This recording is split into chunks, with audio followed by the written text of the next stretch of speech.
కింది స్థాయి అధికారులు గ్రామంలోని నాయకులు చేసిన పనికి సర్పంచ్ ఎన్నికల ఫలితాలు తారుమారయ్యాయి. ఓ గ్రామంలోని ఓటర్ లిస్టులో సుమారు 200 మంది వరకు నకిలీ ఓటర్లు ఉన్నారంటూ ఫిర్యాదులు రావడంతో జిల్లా కలెక్టర్ విచారణ చేపట్టి ఫేక్ ఓటర్లను తొలగిస్తూ ఆదేశాలు జారీ చేశారు.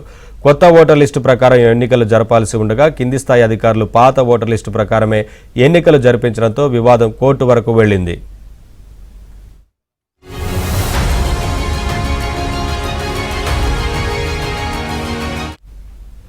వనపర్తి జిల్లా సవాయిగూడెం గ్రామంలో జరిగిన గ్రామ పంచాయతీ ఎన్నికల ఫలితాలపై ఇదే గ్రామానికి చెందిన మహేశ్వర్ రెడ్డి అనే యువకుడు జిల్లా కోర్టులో ప్రజా ప్రయోజనాల వ్యాజ్యం చేశారు.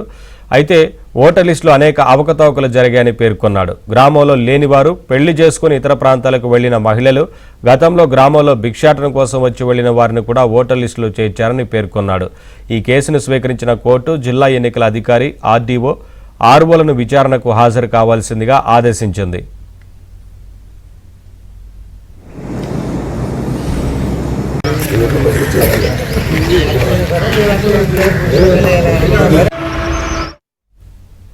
సవాయిగూడెం గ్రామంలో 2201 ఓటర్లు ఉన్నట్లు ఎన్నికల అధికారులు సాధారణ నోటిఫికేషన్ గ్రామ పంచాయతీ ఎన్నికల కన్నా ముందు వెల్లడించారు. కానీ ఈ లిస్టు తప్పుల తడకగా ఉందని, ఇందులో సుమారు 200 మందికి ఈ గ్రామంతో ఎలాంటి సంబంధం లేదని గ్రామస్తులు కొందరు జిల్లా కలెక్టర్ దృష్టికి తీసుకువెళ్లారు.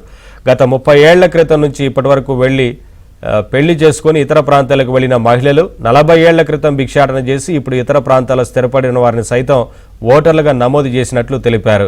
ఈ అంశంపై విచారణ చేపట్టిన జిల్లా కలెక్టర్ 65 ఓట్లను తొలగిస్తూ ఆదేశాలు జారీ చేశారు. దీంతో తమకు న్యాయం జరిగిందని భావించిన గ్రామ యువకులు ఎన్నికలకు వెళ్లారు. వేరే ఊర్లో మా ఊర్లో ఓట్లు వేయడం వల్ల మేము 5 ఓట్లతోనే ఓడిపోయామని ఆ రోజు అధికారులు ప్రకటించిండ్రు. కానీ మేము దాని మీద పోరాటానికి జిల్లా కోర్టులో మేము కేసు వేసినాము.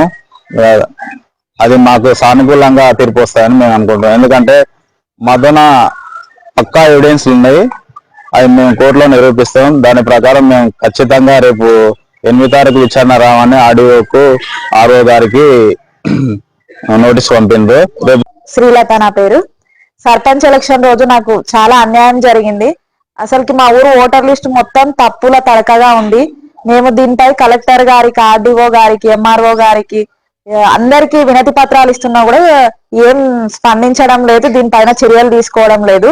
మా ఊరు కానివారు కూడా భిక్షాటన కోసం వచ్చిన వాళ్ళు, జేసీబీ డ్రైవర్లు, తాత్కాలిక పనుల కోసం వచ్చిన వాళ్ళ ఓట్లు కూడా అవతల వాళ్ళకి పడతాయి అనుకుంటే వాళ్ళ ఓట్లను కూడా నమోదు చేసి వాళ్ళ దగ్గర ఓట్లు వేయించుకుంటున్నారు.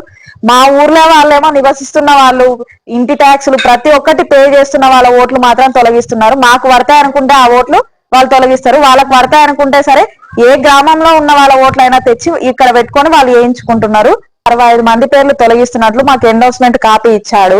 65 మంది కూడా ఓటు రోజు వచ్చి మళ్ళీ అదే విధంగా ఓటు హక్కు వినియోగించుకొని వెళ్ళిపోయారు. అంటే కలెక్టర్ గారు ఇచ్చిన కాపీకి కూడా విలువ లేకుండా ఉంది దొంగ ఓట్ల వల్ల.